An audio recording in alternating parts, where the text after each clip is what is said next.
Hello, everybody, and welcome to my channel. It's Big John, aka the amazing Fasting Fatman, aka the incredible Shrinking Man, aka the Fasting Professor, or Professor Fatman, whichever one you prefer. I'm on my walk with my son, and special kudos to him. Today is his 21-month-old birthday. Today he turns 21, and of course, because of the impact that he has had in my life, I feel especially blessed, not just because, he's my son, but because he's impacted me in a way that no one has ever impacted me in my life. I mean, there's been plenty of loved ones, family, friends, my wife, who have tried to get me to lose weight, and yet this little dude, without even uttering a word, got me to completely change everything about myself. My whole paradigm has shifted. And of course, as I always say, it's a wonderful thing. I got a gooseneck to attach to the stroller so that it's easier, because I think what happened is a lot of people, I guess they want to see, they also, let me try to center it. Okay, a lot of people, I guess they want to see random streets in Brooklyn, because last video that I did when I was walking, it was like, complaints about, oh, the camera angles and this, that, and, my whole thing was like, look, close your eyes and just listen to the message, because this wasn't about random streets in Brooklyn. I'm not Brad Pitt, so, it's not about my looks, it's just about the message I had. But I have since listened. Hopefully this gooseneck isn't too wobbly. I'll try to get something more stable next time, but I think this is far better than what I had before. Anyway, this episode of the, hold on, son. This episode of the Walking Fat Man, the Fat Man Who Walk, an homage to the Batman Who Laughs for all my comic book geeks out there. I'm basically want to cover the psychological factors involved with obesity. Now, I'm no psychologist. I did take psychology at the CUSE, several psychology courses. In fact, I wanted to become a psychologist, but life takes you down different paths as you get older. But I've gotten into running debates with a few people who would tell me things like, well, unless you address your underlying issues, you're going to gain the weight back again, or what else? Unless you address the trauma, unless you deal with whatever trauma it is that's causing you to eat the way you do, you're going to gain the weight back again. Listen, folks, there isn't a cookie cutter approach to obesity. It's not everyone who's obese is obese because they had some kind of trauma or painful moment in their life that caused them to overeat. In my case, like, I had a happy childhood. And the thing is, at some point, I guess I'll have to show you like baby pictures and my pictures as a toddler. And then finally, as I grew up, I've always been big. So my thing to you is, to those people out there with this underlying psychological thing is, what was it that got me big when I was, 5 months old, 6 months old, Like, my mother couldn't keep breast milk from me because, pretty much if a child is crying for milk, the child's crying for milk. What are you going to do, starve them out because you don't want them to get fat? All babies get fat. That's just the way it is. I don't like this gooseneck. Someone sent me another recommendation, and I should have really took it. This gooseneck wobbles too much. It irks me. But, like, what exactly was the trauma that happened to me when I was a toddler that, had me eating more than most toddlers? What was the trauma that happened? I mean, it's not always trauma. Sometimes it's just that we're born with a certain addictive instinct where we seek out, where we find something that gratifies us, and then we exhibit the behavior to fulfill that self-gratification over and over again. I mean, that's just the way it is. Not everyone who drinks because they want to dull the pain. Some people just started drinking in school, enjoyed the fun they had, and then from there, they just kept on doing it nonstop. Ironically enough, there's my mother has always told me to be weary of drinking because alcoholism runs in my family. Like, from the time I was a kid, I heard this. So, as a result, me and my younger brother, we tend not to drink as much because we're always leery that, there's a possibility we could become alcoholics. That's part, I would say, because alcoholism can be genetics, and my father wasn't an alcoholic, but like two of his brothers were, and we have a cousin that currently is. One of my older brothers, though, did become addicted to drugs. Now, whether or not it's because of the addictive nature of our genes from my father's side, I don't know. But there was one point he did become addicted to drugs, and it was bad too. It took a pileup out in Boston. Like, he was in an accident. He was in a pileup, and he was hospitalized for about, I would say, a month and a half, 2 months, and it was surreal. I mean, like, he had gotten to the point where how it is when you have members of your family who I mean, not everybody knows, but those of you who can relate to this, members of your family who are addicted to drugs or alcohol. And it's kind of like, not so much you wash your hands of them, but, when they call and they need things, you kind of have this smirk like, I know what it's about. Like, you just want some money to appease your addiction, So it had gotten to that point with him where we would duck his calls and everything. But the thing is, the minute my father heard that he was in this accident, he told me about it, and my father, me, and one of my uncles jumped in the car. Now, my brother was too young. My younger brother was too young at the time, so he didn't come with us. We jumped in the car, and we drove out there, And the thing is, when we got to the hospital and we walked into the room, the minute he seen us, he burst into tears.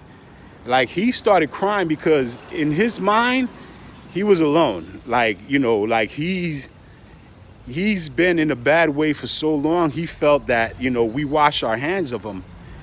And my father told him, look, what you allowed yourself to become, it disappointed me. But you are my son. I will always love you, and I'll always be there for you in your times of need.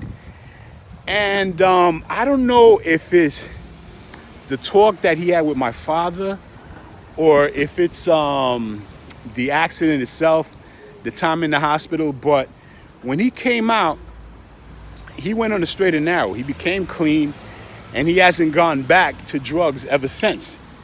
And this was like a good 25, 30 years ago, maybe. So, and he's been clean ever since. He's gotten his life together and everything. So he did get, over that addiction. Now, he got over that addiction through some sheer force of will. Now, I don't feel that my brother went through any kind of, I mean, he might have. Like, he didn't, live with us. He was an adult. I mean, who knows if someone broke his heart. I mean, he pretty much told me everything. At least I think. But you never know. I mean, some people hold things from you. But from what I gather, he was more like me. He was a very jovial, outgoing person, loved to crack jokes, life of the party. So, when he became an addict, it was kind of shocking. But when I think back, at me, and this is where I'm going to go back to what I was talking about with the food addiction, I could have easily become an alcoholic. Like, despite the warning from my mother, about alcoholism running in my father's side of the family, when I went to the Q's, I was drinking heavily. And the environment at the time at Syracuse was, you on Wednesday it was, what was it? And Wednesday was, I think it was 2 for 3 drinks at one of the bars there. Thursday was admission and all you could drink screwdrivers for free. Friday was a frat party. Saturday was a frat party. Sunday, around football season, was the day I would vegetate and watch the football games. But because I was usually kind of hungover from the days before, I would sit back and watch the game having a beer. So pretty much the only time I didn't drink at that time was on Monday and Tuesday, and while you're in it, you don't realize it's a problem.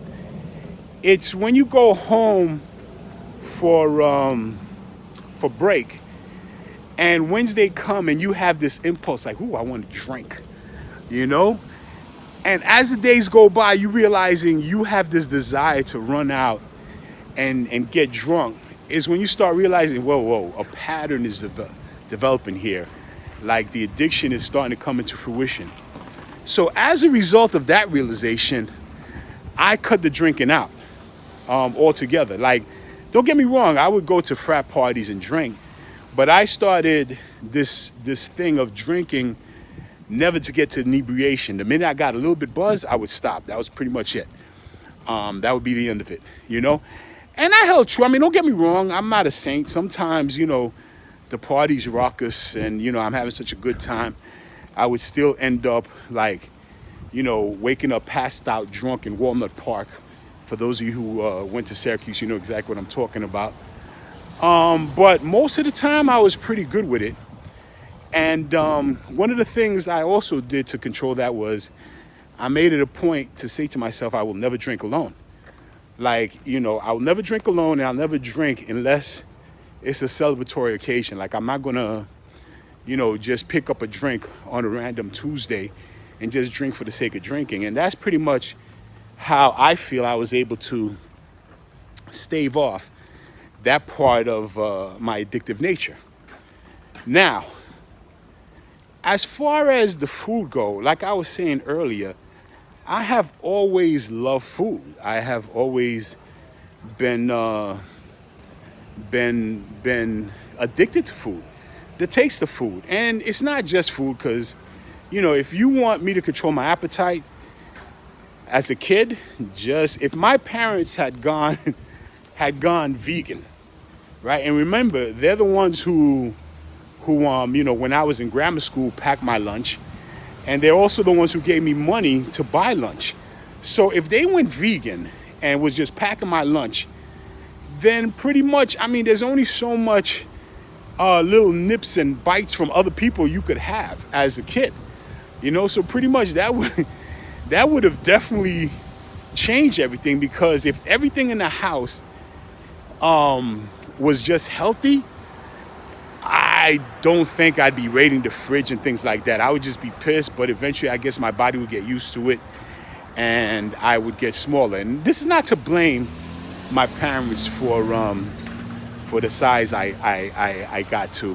No, not at all. Ultimately, you reach a certain age where everything is really your choice.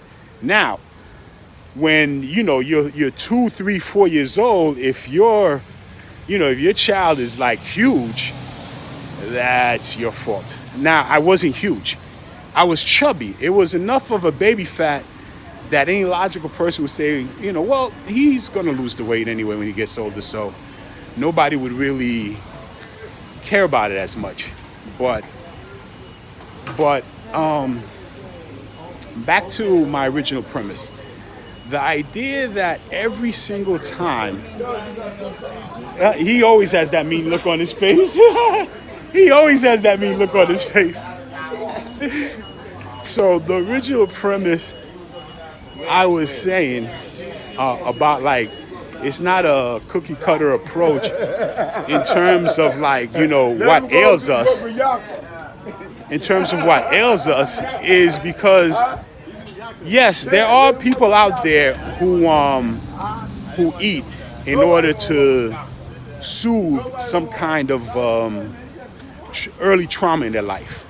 There are people out there who eat because, they want to deal with pain.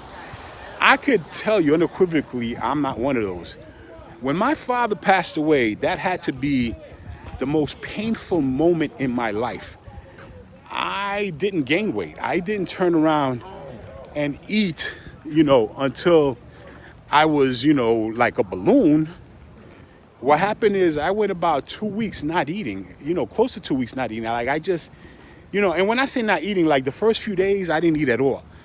Then little by little, like people would practically like force me to eat because like something inside of me just kind of broke where like I couldn't really deal with it. And all of a sudden food just wasn't enjoyable to me. It just didn't, the joy that I got from eating just didn't replace the joy that I had from having my father in my life.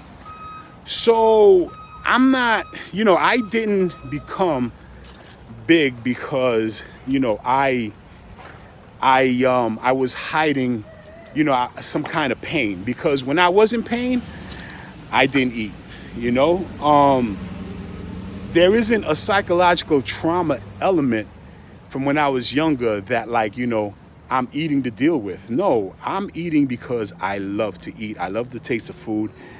I have a predisposition to addictive behavior. And that was the reason that I got as big as I got. So now, the way I was able to break it is through fasting.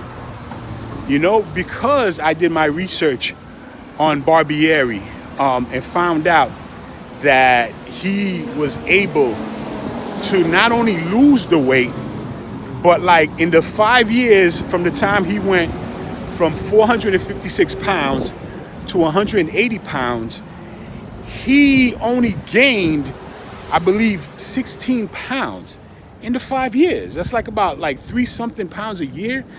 On average for a guy like, like I think at the time he was like 26. So they went and they checked him out again. No, 26 when he started. So he had to be about 27 when he finished. So when they checked him out again, he was 32. And in that time, he only gained 16 pounds. Okay, folks, before I forget, the interview that I did with a healthy alternative is out. So I have placed it in the description box. Guys, please check out the video. It is absolutely fantastic. Like I said, I was there for the video, but, I'm glad, I got to see it again because I went over a lot of things, some of which, I covered in the broadcast, in prior broadcasts, but like some of which will be completely new to you and, give you more insight into the addiction cycle I was in and my mind frame now. So please go check the description box. It's the interview with Chris from The Healthy Alternative. And that's pretty much it, guys. Back to the regular broadcast. Okay, now the one thing I've always reiterated to you guys is that fasting is what I feel broke my addiction. That's the whole reason I fast, because I wanted my addiction broken. So I get a little bit annoyed when people who have not fasted as long as I have, kind of come in and tell me things like, well, I thought that I was over my addiction too, and I thought that I would never go back to McDonald's, and they were toxic to me too, and things of that nature. But like it all came back. Yeah, it all came back. You didn't do 150 days fasting. And it's not to put, like not everyone, can do like this type of fasting. That's understandable. But unless you have completely walked in the back of my mind, I'm always weary that it could come back, because like when you're dealing with addiction, it's a lifetime ailment.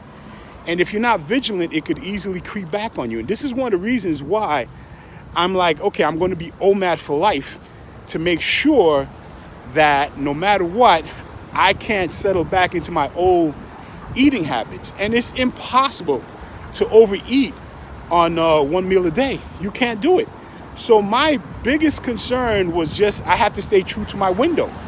But because I did the 150-day fast, it became incredibly easy to stay true to my window, because my body's just used to being in a fasted state. So there's no temptation or anything. When I'm not eating, it's like, okay, this is my normal.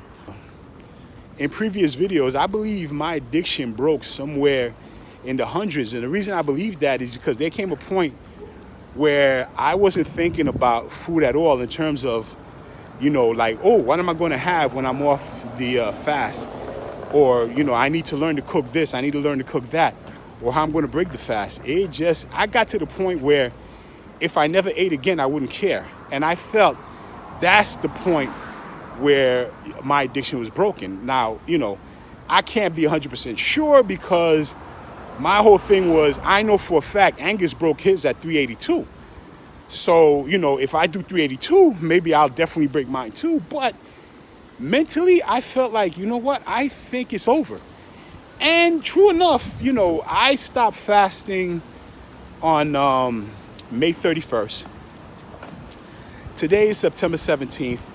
And from the 31st to the 17th, I have never been tempted to like do something out of the norms of my eating regimen. Like, not even tempted. It's like, if I'm going to have it, it's okay for me to have. It's within my window, but other than that, there's been no temptation, no secretly, grabbing the Uber app and looking through the menus of, what I could have and fantasize about it, because that's triggers. When you sit there and you indulge in those type of behaviors, when you sit there and, you watching the mukbangs and, you're secretly wishing to yourself, oh my goodness, I wish I could eat like that. This guy got the life. Man versus food. This guy travels around the world and gets to eat whatever he wants. Guy Fieri. Those type of things were the stuff that I would watch in the beginning of my fast and kind of envy, But now, my sole focus is to look like The Rock in like another 3 years. Yes, I want to lose the weight, but then the next thing is I want to get incredibly defined in the next few years. Like, I keep setting these goals for myself, because the longer you stay away from your addictive behavior, the longer you stay away from addiction, the longer you train your body to adapt to a new lifestyle in terms of healthy eating, proper exercises, that becomes your new normal. And your body, acclimates to it. And that's just who you become. Like, the old you is just completely gone. Now, there is such a thing as, spontaneous regression. You could turn around, let your guard down for 1 minute and say, you know what? I'm going to have that Big Mac. See, you may have that Big Mac and nothing happened. You're able to go back, to whatever regimen you're doing. Or you may have that Big Mac and end up on a binge bender. The thing is, why take a chance? Why even bother taking a chance? It's just not worth it. Like, what is it that's so special about whatever junk food of choice that you have to jeopardize, your health and all you've accomplished in order to have? there's nothing. It's like, to me, I think another thing with the fast is there's a certain clarity of mind that comes about where, like, things are a bit more simple for me. It's like there is no need for me to overeat. There is no need for me to have food that I know is going to contribute towards shortening my lifespan. There's no need. So I just don't do it. It's as simple as that. Very simple. I just don't do it. There's no need to do it, so I'm not going to do it. Okay, back to the whole addiction thing and underlying causes. Yes, some people have underlying causes, but some people are just addicts because they tried something, they liked it, something in them clicked where they had to experience it over and over again, and they started exhibiting the behaviors to get that gratification, that stimulation, whatever it is, like, be it alcohol, be it gambling, be it sex, be it eating. So, in closing, I know the professor don't have, a set syllabus. I just walk and I ramble and say nonsense off the top of my head because that's the way, that's the way I am, But in closing, I just need, like, some of you guys to understand that, you need to be true to yourself. You need to know the cause of what it is that ails you, what it is that causes your addiction. Oh, guys, hold on. I want to show off a little bit. Let me show you guys something real quick. Mr. Sherub, I see a tree. Point to the tree. Can you show me the tree? Yes, that's the tree. Good job, Mr. Sherub. Good job. That's the tree. My little man. Yes, as a proud papa, I love to show off what my son does from time to time. And, pretty much when we go on these walks, I point to different things in the community and have him, in the beginning, I'll point to them, tell him what they are, and then later on, I'll just ask him and he points, So don't think I just walk around and just, like, fill his head up with all these things about being fat, Our walks are very functional. The little dude enjoys it. And, when I'm not taping, I'll also have him, like, walk along the stroller and point at things. But anyway, again, there's a new format. So let me see. I guess let's go to the kitchen and see what my meal is today. Hello, everyone, and welcome to my kitchen. For today's Carnivore Delight, it's a very simple dish. We have pulled pork and a baked chicken. The pork was just slow cooked in the Ninja Foodie. Also, I don't have any kind of endorsement from Ninja Foodie. It's just something I use. So the pork was slow cooked in the Ninja Foodie in its own juices over 6 hours. And the chicken was baked. I made more chicken, of course, but the rest for my wife. I only need one piece. And I am having regular Poland Spring water with it. Now, this right here goes back to what I was saying about cooking, like, meals that are absolutely delicious and having no need to deviate from whatever regimen you're on.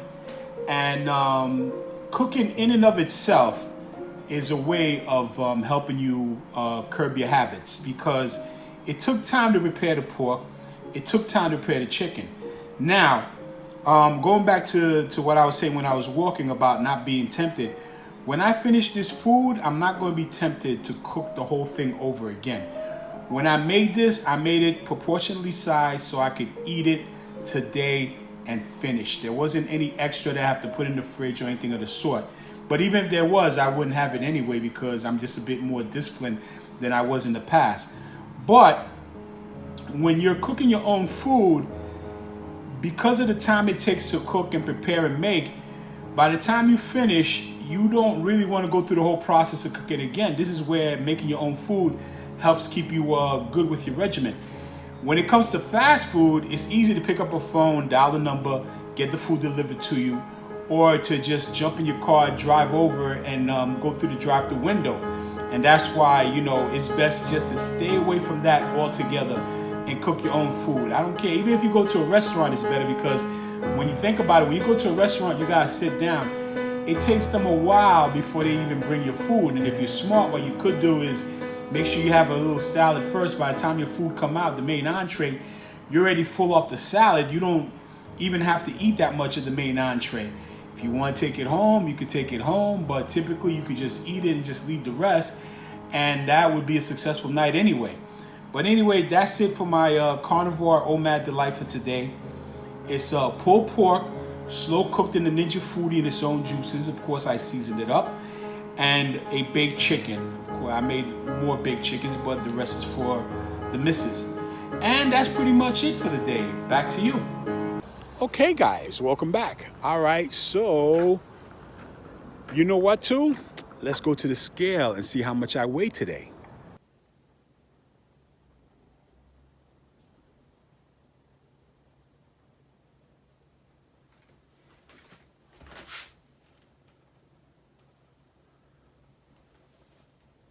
Okay, welcome back. I don't know what the scale read because, I'm walking earlier, but whatever it is, I'm happy with it, I'm sure. Okay, guys, that's it for today's show. Please like, share, subscribe, and I will see you guys next week. Take care. Bye.